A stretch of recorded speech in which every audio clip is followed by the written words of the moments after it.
The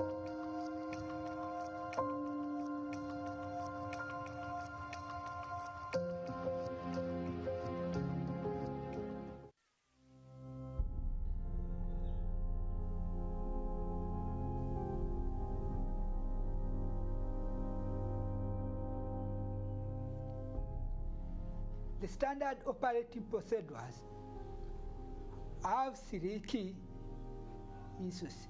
One of them is the mask, social distance, and washing your hands.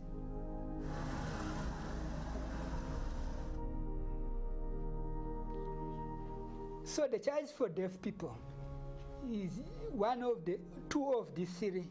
Social distance, because deaf people depend more on touches and signs. You remember that deaf blind people, they use tactile communication, and also the mask. You know that sign language depends more on facial expression. So when you have a mask on, it's hard for me to know if you are laughing or you're smiling or you're sad. When we are signing, we depend on the facial expressions.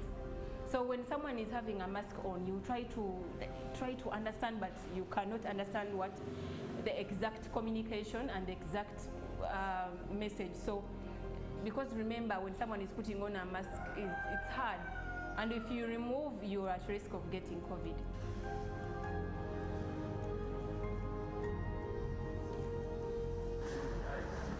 Just look at me. I will put on my face mask. And then I'm communicating to Carol. Our language is visual and gesture. We communicate using the face, the facial expression, how I express my face, so that if the mask is covering half of my face, then the communication is going to be broken down.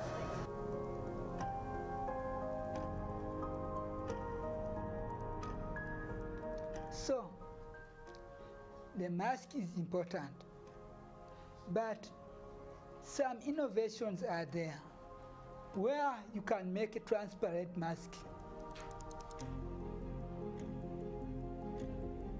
So the mask is transparent on the part of the mouth. So I am able to see how the mouth movement. Or you can also use the flat mask that covers all the face, but transparent one. So that's the good way for deaf people to use the mask to communicate. There could be a way out whereby we have to have specifically designed masks for persons with hearing impairment or difficulties, whereby such a mask should allow the person to be protected against the COVID-19 infection, but as well to allow the person to communicate. I think we can think about innovatively about transparent use of transparent masks going forward. With the help of Makerere Research and Innovation Fund, we were able to enhance our research and develop prototypes, and then we had to develop we had to use the fund to produce our 500 face shields to help the healthcare, frontline healthcare workers.